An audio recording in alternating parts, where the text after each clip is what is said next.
Obrigado pela sua companhia. Direto para Brasília. Depois do anúncio sobre a retirada das tarifas pelos Estados Unidos, o governo e a diplomacia brasileira vão continuar negociando. O objetivo é reverter também as sanções impostas a autoridades. Repórter Andréa Neri chegando com todos os detalhes. O Itamaraty afirmou que as conversas fazem parte das discussões bilaterais. É isso, André. Boa noite para você. Bem-vindo. Isso mesmo, Itamaraty e Planalto, viu, Tiago? Muito boa noite a você também e a todos aqui no Jornal Jovem Pan. O vice-presidente e ministro do Desenvolvimento da Indústria, Comércio e Serviços, Geraldo Alckmin, afirmou que 238 produtos exportados pelo Brasil aos Estados Unidos deixaram de ter incidência do tarifaço de 40% imposto pelo presidente americano Donald Trump.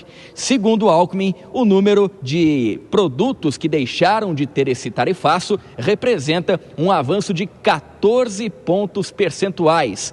Produtos esses que passam a não mais contar com a cobrança extra. Até a última quinta-feira, até o dia de ontem, eram 36% dos produtos exportados que contavam com o tarifaço. Agora, são 22%. O vice-presidente listou alguns dos setores beneficiados, sendo a maioria ligada à produção do agronegócio. Quando começou, nós tínhamos 36% da exportação brasileira no tarifaço, 10 mais 40. Gradualmente, tivemos já 2 decisões anteriores, alguns produtos foram saindo. Então, celulose, ferro-níquel, suco de laranja, alguns passaram para a seção 232, por exemplo, madeira serrada e macia, alguns tipos de armário. Agora, nesta decisão de ontem, nós tivemos o maior avanço, 238 produtos. Então, 238 produtos saíram do tarifaço. Café, cacau, frutas, açaí, manga, raízes, tubérculos, fertilizantes, um conjunto de produtos. O governo brasileiro também prometeu continuar as negociações diplomáticas para zerar essa lista de produtos sobretaxados. A avaliação é de que foi aberto um caminho de diálogo com os Estados Unidos desde aquela reunião entre Lula e Trump no mês passado. O Planalto e o Itamaraty também vão negociar para que sejam retiradas as sanções aplicadas contra autoridades brasileiras, a exemplo do ministro do Supremo Tribunal Federal, Alexandre de Moraes, ele que é alvo da lei Magnitsky, que bloqueia eventuais contas bancárias e bens em solo americano. Além disso, o governo vai também lutar em relação à suspensão de vistos para entrada no país, que também vai ser pedida, então, para ser retirada. Segundo Alckmin, nas conversas com o governo americano, o presidente Lula prometeu não ter pautas proibidas, sendo que questões como mineração em terras raras, big techs e exploração de fontes de energia renováveis também vão fazer parte dessas próximas conversas, mas sempre com foco no tarifaço e também com foco no fim das sanções aplicadas às autoridades brasileiras. Tiago. É claro, né, André? O governo comemora, mas com algumas ponderações, porque não são todos os setores beneficiados. Já já a gente vai falar mais sobre isso aqui no Jornal Jovem Pan. Daqui a pouquinho, André, vou chamar já os nossos comentaristas. Temos aqui no nosso telão o Nelson Kobayashi, a Dora Kramer e nos estúdios Denise Campos e Toledo. Quero começar pela Dora Kramer, pelo nosso meio aqui, pelo nosso centro. Ô Dora, o governo, claro, faz essa comemoração, mas o próprio vice-presidente da República sabe que ainda há necessidade de continuar conversando. E hoje ele deu aquela frase bem à la Alckmin, né? Estamos ainda trabalhando, o trabalho não terminou. Boa noite, Dora, bem-vinda. Boa noite, Tiago, boa noite, Denise, boa noite, Kobayashi, boa noite a todos. Kobayashi está com visual novo, eu estou enganada? Tá, né? Parece que tá com visual novo. Gostei, tá bem legal, Koba. Aprovado, viu, Koba? Aprovado. Olha só, vamos ver, né? Tem essa questão política. Sabe o que eu acho? Que na questão política, essa negociação agora vai longe, ela é absolutamente técnica, né? Não sei que peso ainda pode ter uma nova aproximação. Gostaria até de saber de gente do setor isso, uma nova aproximação dos presidentes Trump e Lula. Agora, digamos assim, o uso político que foi feito, o uso político aí, estou falando não no sentido pejorativo, tá?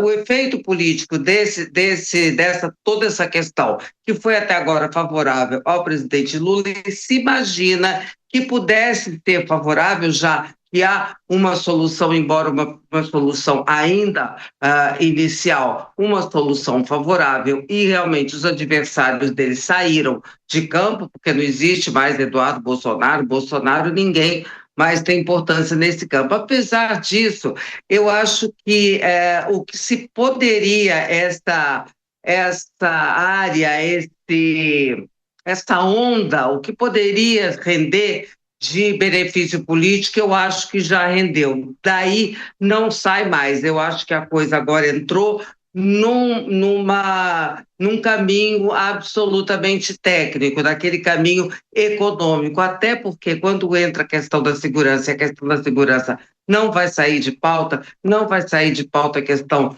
do Supremo Tribunal Federal, então fica, do ponto de vista político, muito em segundo plano essa questão do tarifaço, embora ela seja absolutamente importante.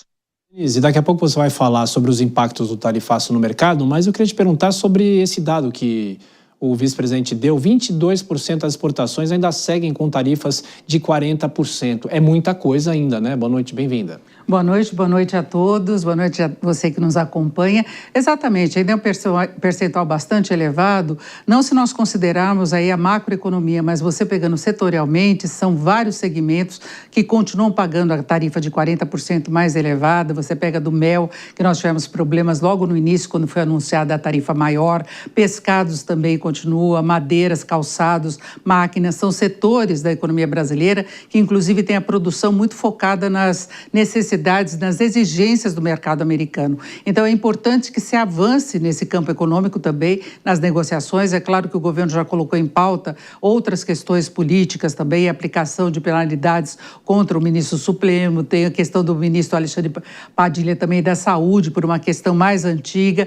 Isso tudo foi colocado em pauta, segundo informações, inclusive, do presidente Lula. Mas, para Trump, o que importava mais agora era o resultado econômico. Havia uma pressão interna, até em função do aumento da inflação lá. Então, eu acho que é por aí que o Brasil pode conseguir avançar mais nessas negociações. Nelson Kobayashi, segundo a Dora Kramer, de Visual Novo, aqui no Jornal Jovem Pan. Ô Kobayashi, a gente falava muito ontem, inclusive, sobre como que o governo vai surfar nessa onda, porque tem a questão política, mas de qualquer forma, talvez a economia saiu vitoriosa em toda essa discussão, porque praticamente foi uma decisão tomada com base na política, mas a economia, os americanos sentiram no bolso, não é isso? Bem-vindo, Kobayashi. Boa noite. Tanto aqui quanto lá, né, Tiago? Boa noite para você, boa noite para a Dora Kramer. Tem menos barba, viu, Dora? É só essa novidade. Quero também dar boa noite para a Denise, nessa primeira interação, bem-vinda de volta, desejar muito sucesso, uma vida longa e feliz aqui no Retorno ao Jovem Pan. Um prazer estar com você também. Já é uma honra estar com os gigantes aqui, com o Thiago Berratti e com a Dora Kramer. E agora, ainda mais, com a Denise Campos de Toledo também. Muito boa noite para vocês todos que nos acompanham também aqui no Jornal Jovem Pan. E, de fato, as questões políticas são levadas de acordo com a opinião popular. Isso tanto aqui no Brasil quanto lá nos Estados Unidos. Nos Estados Unidos, estava vendo uma comparação em relação aos índices do preço do café, espelhando diametralmente oposto, mas proporcionalmente, a queda de popularidade do presidente americano Donald Trump. Então, ele sabe também o que faz lá no seu território para agradar o povo americano. Já no Brasil, isso vem em boa hora para o governo federal, porque isso sobrepõe o assunto de segurança pública, que, do ponto de vista das estatísticas e das pesquisas, estavam freando a popularidade do presidente Lula e aumentando a popularidade da oposição, principalmente depois do que aconteceu no Rio de Janeiro e da aprovação do PL antifacção, que ficou colado ali no Guilherme Derrite, opositor. Então, agora, com uma nova pauta de derrubada do tarifaço americano para boa parte desses produtos, o presidente Lula e os seus aliados podem novamente reforçar condições de diálogo, habilidade na negociação e, mais uma vez, o trabalho do governo federal para reaver essa situação da guerra comercial com os Estados Unidos. Tudo é política, tanto aqui quanto lá nos Estados Unidos. Eu queria a sua análise mais técnica, né? Qual o impacto desse corte das tarifas no mercado financeiro nessa sexta-feira e em relação às commodities, Denise? Já houve impacto direto no mercado de commodities no exterior, são produtos que têm cotação internacional e os produtos que foram atingidos aí por esse corte foram beneficiados pelo corte dos 40%, as cotações despencaram no mercado futuro na entrega para dezembro e o destaque foi exatamente o café. O Brasil é o maior exportador de café para os Estados Unidos, então isso representa um aumento das exportações para lá novamente, uma regularização do mercado. Nós tínhamos alguns países beneficiados com tarifas mais baixas, que agora terão de se adequar. Eles vinham se beneficiando dessa vantagem de concorrência em relação ao Brasil, então agora a perspectiva é de um aumento da oferta, né? Isso tende a baratear mesmo os preços. O café foi a principal queda hoje, teve momentos aí de queda de 13% na Bolsa de Londres, houve queda também em Nova York, mas também caiu a cotação do cacau, da carne, da madeira serrada, de vários produtos que são negociados, que têm essa cotação internacional, as commodities,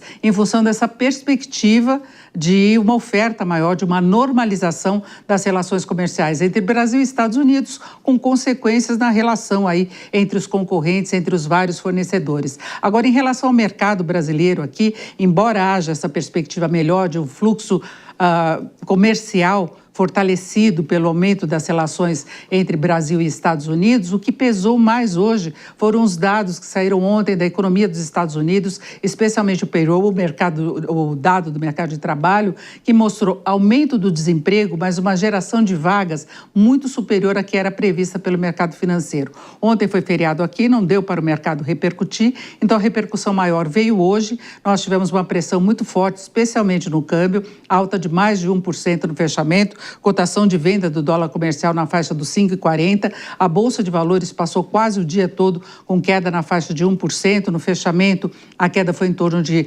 0,4%. Terceiro dia de queda da Bolsa aqui no Brasil. Esse fator pesou mais porque ele influencia a futura decisão do Federal Reserve, do Banco Central dos Estados Unidos, em relação aos juros. Então, houve um movimento global de aversão ao risco, essa preocupação com a possibilidade de uma pausa no corte dos juros nos Estados Unidos, e o mercado aqui no Brasil acabou refletindo com atraso por causa do feriado. Essa é uma preocupação que tende a persistir, porque o Federal Reserve vai continuar sem ter disponíveis todos os dados, até mesmo do mercado de trabalho, na próxima reunião, que vai ser no começo do mês de dezembro. E se os juros param de cair lá nos Estados Unidos, mesmo que haja incertezas em relação ao andamento da economia dos Estados Unidos, as políticas erradas de Trump, isso pode mexer com o fluxo financeiro de recursos para outros países. Então, o Brasil acabou incorporando esse movimento externo, mas tem a expectativa favorável em relação ao fluxo comercial.